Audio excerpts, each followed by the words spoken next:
Olá, queridos, bem-vindos. Esse é o meu canal. Eu sou o pastor Daniel Antônio da Silva, pastor da Assembleia de Deus de Queimados, dirigente da congregação do Cantão. E esse é mais um vídeo em que nós vamos compartilhar uma mensagem do coração de Deus para o nosso coração. Eu quero desde já agradecer você que é inscrito, você que compartilhou. E se você ainda não se inscreveu, não compartilhou, faça isso, compartilhe, dê um like, se inscreva no canal e você vai receber os nossos vídeos. Eu quero, neste momento, compartilhar com você uma mensagem do coração de Deus para o nosso coração acerca do Deus que age em meio às crises. Estamos vivendo uma crise, talvez a maior crise que a nossa geração já viveu, e é muito importante que nós meditemos que o nosso Deus é um Deus que age também no meio das crises. Ele é especialista em agir no meio das crises. O texto básico da nossa reflexão está no segundo livro dos Reis, no capítulo 6, versículo 24 e 25, que fala acerca do cerco da cidade de Samaria. Diz assim o texto bíblico: E sucedeu que depois disso que Ben-Hadad, rei da Síria, ajuntou todo o seu exército e subiu e cercou a Samaria. E houve grande fome em Samaria, porque eis que a cercaram até que se vendeu uma cabeça de um jumento por 80 peças de prata e a quarta parte de um cabo de esterco de pomba por 5 peças de prata. Eu quero mostrar para você o panorama do cerco de Samaria. Samaria foi cercada pelo exército sírio durante 3 anos, quase 3 anos.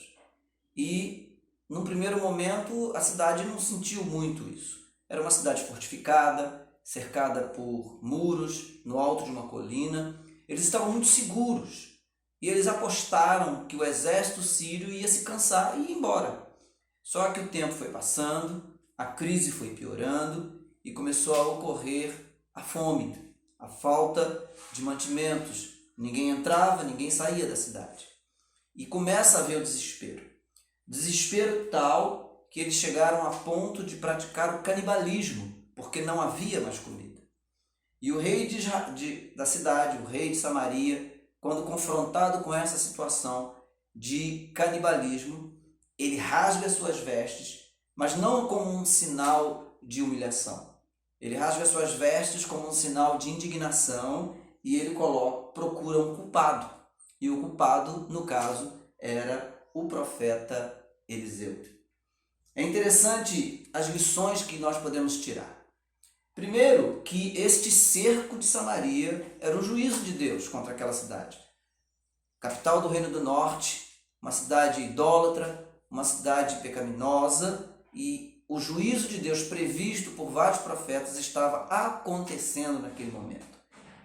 Enquanto eles tinham recursos, nada mudou na vida deles. Durante os primeiros momentos do cerco, do isolamento, não é? Nada mudou na vida deles. Eles se achavam autossuficientes, achavam que conseguiam dar conta. Mas quando as coisas começaram a piorar, quando começaram a sentir os efeitos daquele cerco, fome, doenças, o fator psicológico do isolamento, foi aí que eles se deram conta de que uma tragédia estava a caminho. E nessa hora, eles se voltam para o líder, para o rei. Como acontece hoje em dia. Nós nos voltamos para os líderes, esperando uma palavra sensata, esperando uma palavra que nos dê segurança. Mas aconteceu que o rei, que não tinha mais o que fazer, ele coloca a culpa no profeta. E é interessante isso. Por que é que o rei coloca a culpa no profeta? Porque no episódio, no capítulo 6, no episódio anterior, quando Deus feriu o exército da Síria com cegueira, a pedido do profeta Eliseu, e ele conduz esse exército até Samaria. Quando o exército cego está dentro de Samaria, o rei pergunta se deveria matá-los. E Eliseu diz: não, você vai dar comida para eles, vai alimentá-los, vai dar água e vai despedi-los de volta para a sua terra. Então, com certeza, esse episódio de livramento que Eliseu deu ao exército voltou à memória do rei e de todo o povo, porque talvez na cabeça deles, se Eliseu não tivesse livrado o exército, eles não estariam passando por aquela provação. Mas uma coisa era preciso entender: aquele cerco era juízo de Deus contra a cidade. E o mais interessante é que depois que o rei culpa o profeta, Deus dá a Eliseu uma palavra, e a palavra é que a solução viria no dia seguinte. No dia seguinte, toda aquela angústia, toda aquela fome estaria erradicada. E sabe o que é interessante? Que ao prosseguir lendo o texto, nós podemos ver que haviam 4 leprosos que ficavam à porta da cidade de Samaria. Ficavam à porta da cidade porque era o local da onde eles tinham migalhas. E eles, por conta da escassez que havia na cidade, eles também estavam passando dificuldades porque não tinham a quem recorrer. E chegaram à seguinte conclusão: vamos na direção do acampamento do exército sírio, porque se nos matarem, vamos morrer. Ou seja, não tinham nada a perder. Se ficassem ali, iam morrer. Se fossem na direção do exército sírio, que tinha uma fama de ser um exército cruel, eles também iam morrer. Então eram 4 homens que já não tinham esperança. Mas ao chegar no meio do arraial do exército, eles encontraram as tendas vazias, os cavalos atados, os jumentos, todos os suprimentos do exército, e nos afirma a Escritura que eles ouviam, que o exército sírio ouvia um alarido de um grande exército, como se fosse um grande exército que iria contra eles, e eles fugiram durante a madrugada. E aí eles veem aquela cena de um despojo com ouro, com alimentos, e eles se fartam. Mas em um momento eles caem na real e dizem que não podem aproveitar sozinhos aquela bênção. E voltam para a cidade, e da porta da cidade eles anunciam a bênção de Deus que já estava pronta. E é interessante nós notarmos isso, que não foi o líder, não foi o rei, não foram os profetas, não foi um sacerdote que foi o mensageiro da bênção, foram os párias da sociedade, foram os leprosos, pessoas que não tinham valor para a sociedade, mas foi eles que foram os mensageiros da bênção, os mensageiros da vitória que já estava ao alcance do povo de Deus. Quantas lições nós podemos tirar, né? A primeira lição para nós é que assim como Deus conversou com Samaria, nesse momento de crise que vivemos, Deus está conversando com a humanidade. Deus está conversando com esta nação. Deus está conversando com a igreja. E a segunda lição que podemos tirar é que não devemos depositar a nossa confiança nos líderes, sejam eles políticos ou religiosos. Se você está vendo o noticiário, você está acompanhando e vendo que os governantes estão batendo cabeça entre si, estão brigando, estão colocando a culpa uns nos outros, não tem consenso, e nós estamos aí. Então a nossa confiança, queridos, ela precisa ser depositada num Deus que age no meio da crise. A terceira coisa que eu quero te falar é que Deus é especialista em agir nos momentos de crise. Durante todo o trajeto do povo de Deus, nos momentos de crise, Deus sempre levanta homens e mulheres para falar em seu nome e para trazer uma palavra de confiança. Não foi diferente aqui. Deus levantou Eliseu no meio do caos, no meio da fome, no meio de uma crise sem precedentes, para ser boca de Deus aberta dentro de Samaria e dizer que a vitória já estava a caminho. E talvez hoje muitos estão se arvorando em serem boca de Deus, mas eu quero dizer para você que Deus está falando através da sua palavra, através do Salmo 46, quando diz: Deus é meu refúgio e fortaleza. Então é esse Deus que é especialista em trabalhar no meio das crises. É nele que nós vamos depositar a nossa confiança. Outra coisa que eu quero te dizer: a crise, dependendo do ponto de vista que nós enxergamos, ela pode ser uma oportunidade. Uma oportunidade para Deus agir em nós e através de nós. Já pensou quantas oportunidades o isolamento social está nos dando?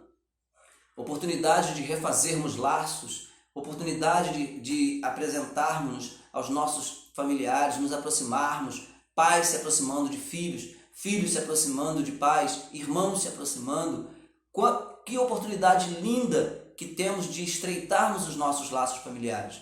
oportunidade de cultuarmos na nossa casa, de termos o nosso culto doméstico. Não estamos nos reunindo nos templos, pelo menos a maioria não, mas temos a oportunidade de ter uma vida devocional dentro das nossas casas. Que oportunidade Deus está nos dando? E você poderá ficar preocupado, mas e a escassez, e os empregos, e o dinheiro? Queridos, eu posso dizer uma coisa, a outra lição que nós tiramos é que toda crise é passageira. E enquanto ela não passa, assim como o profeta passou pela crise dentro de Samaria, sim, Eliseu estava dentro da cidade durante o cerco, mas ele confiou num Deus que traria a resposta. Nós estamos dentro da crise, mas nós estamos confiando no nosso Deus, um Deus que trará respostas. Será que eu e você estamos pensando nas oportunidades que Deus está nos dando? Será que eu e você estamos nos colocando à disposição de Deus para sermos mensageiros da bênção, mensageiros da vitória? Ou será que você está sendo mensageiro do caos? Estamos vivendo época de fake news, de notícias ruins sendo espalhadas pelas redes sociais. Mas eu quero dizer para você que Deus escolheu os pequenos, os insignificantes, para serem mensageiros de bênção. Aqueles leprosos na porta de Samaria não tinham valor para a sociedade. Aqueles homens não tinham nenhum valor, mas foi através deles que Deus trouxe a notícia da bênção, a notícia da vitória. Então não desanime, creia num Deus que age no meio da crise. E por último, mas não menos importante, eu e você precisamos estar à disposição de Deus para, assim como aqueles leprosos, nós sermos mensageiros das bênçãos de Deus. E eu quero desafiar você. Você pode ser um mensageiro de bênção, um mensageiro de boas notícias. Nesse momento de crise, nós não estamos precisando de profetas do caos, mas nós estamos precisando de pessoas que têm o coração ligado no coração de Deus, para serem mensageiros daquilo que Deus quer fazer. Estamos no meio de uma crise. Deus está conversando com as nações, sim, mas a igreja do Senhor, ela está, mesmo em meio à crise, confiando no caráter e na personalidade de um Deus que suprirá todas as nossas necessidades. Eu quero orar com você nesse momento. Querido Deus, nós te louvamos porque o Senhor tem nos sustentado em meio à crise. O Senhor tem nos guardado em meio à tempestade. Te pedimos, Pai, que o Teu Santo Espírito nos fortaleça, Teu Santo Espírito nos guarde e que nós sejamos mensageiros de bênção, sejamos portadores de boas notícias daquilo que o Senhor ainda vai fazer e que possamos, acima de tudo, descansar nos Teus braços. Em Cristo Jesus nós oramos, em nome de Jesus. Amém. Deus te abençoe. Se você curtiu esse vídeo, compartilhe nas suas redes sociais. Se você não é inscrito, se inscreva no nosso canal e que até a próxima. Que Deus te abençoe e que a graça de Deus esteja sobre a sua vida. Amém. Tchau.